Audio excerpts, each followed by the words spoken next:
अस्सलाम वालेकुम। मौजूदा सूरत हाल जो हमारे मुल्क भारत में हुई है, तो हम जमी ख़ुद्दाम ख्वाजा हुज़ूर गरीब नवाज़ रहमतुल्लाह अलैह अजमेर शरीफ से एक पैगाम देना चाहते हैं मुसलमानों को कि संविधान के दायरे में रह के अपनी आवाज़ बुलंद करना सीखें।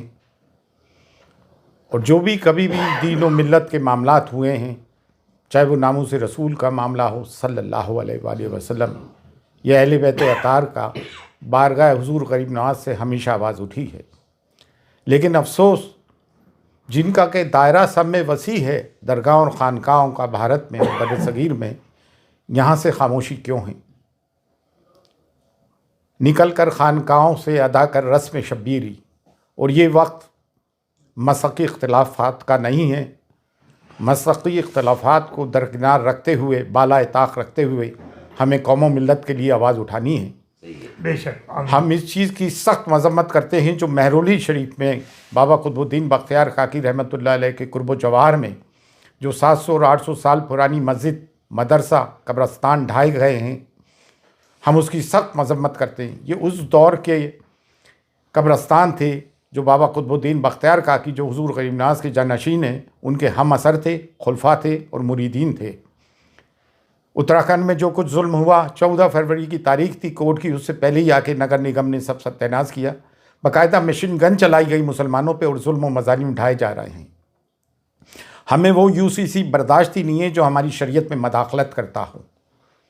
बरेली में जो तौक़ीर रज़ा ख़ान साहब ने आवाज़ उठाई, संविधान के दायरे में रहते हुए जेल भरो आंदोलन का आह्वान किया, जो गांधी जी ने ब्रिटिश पीरियड के वक्त किया था, वो भी एक संविधानिक तरीका है।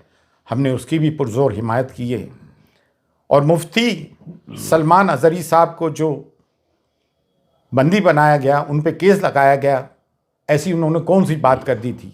और ATS को इसमें हायल कर दिया गया।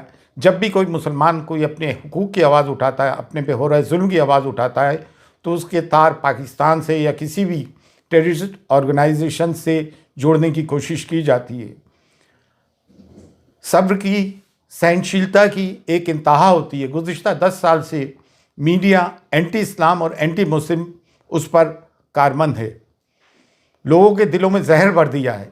मिडाइवल पीरियड में तारीख़ में क्या हुआ, हिस्ट्री में क्या हुआ, इतिहास में क्या हुआ, उसके ज़िम्मेदार हम कतई तौर से नहीं।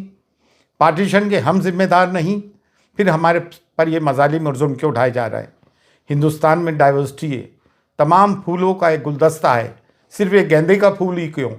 इसमें चमेली भी है, चंपा भी है, मोगरा भी है, गुलाब भी है। सबको लेके भारत बना है हमारा। संविधान हमें हक देता है। और अब कोई भी नगर निगम का बुलडोज़र गैर कानूनी तौर से हमारे घरों को बुलडोज करता है, तो सब के सब मैदान में उतर के आओ और संविधानिक तरीके से अपने लोगों की हिफाजत करें। ये बुलडोज़र की राजनीति इन्होंने इसराइल से सीखी है। फिर न्यायालय किस काम के, अदालतें, कोर्ट किस काम की? अगर तमाम काम नगर निगम और पुलिस कर लेगी तो फिर अदालत किस काम की? अदालतों से जो फैसले आ रहे हैं कानून की रूह से नहीं आ रहे हैं, बल्कि आस्था की रूह से आ रहे हैं। तो अब मुसलमान जाए तो कहाँ जाएं? अब दरगाह और ख़ानकाह जिनका के सब में बड़ा गहवारा है, जिसकी कि भारत में सब में ज़्यादा फॉलोइंग है, आप लोग आवाज़ क्यों नहीं उठाते हो भाई? बारगाह गरीब नवाज़ जो कलीदी दरगाह है, जब यहाँ से आवाज़ उठ रही है तो आप लोग भी आएँ और खुलकर अपनी आवाज़ उठाएं। ये ना सोचें कि मैं खामोश रहूँगा तो बच जाऊँगा। नहीं, ये हम पे यलगार कर दिया गया है। और संविधान हमें हुकूक देता है कि हम अपनी बात को संविधान के दायरे में रहते हुए डेमोक्रेटिक तरीके से आवाज़ उठाएं। आज हुज़ूर गरीब नवाज़ की दरगाह तक भी बात पहुंच गई है। हुज़ूर गरीब नवाज़ की शान में गुस्ताखियाँ हो रही हैं। हमारे नबी करीम सल्लल्लाहु अलैहि वसल्लम की शान में गुस्ताखियाँ हो रही हैं।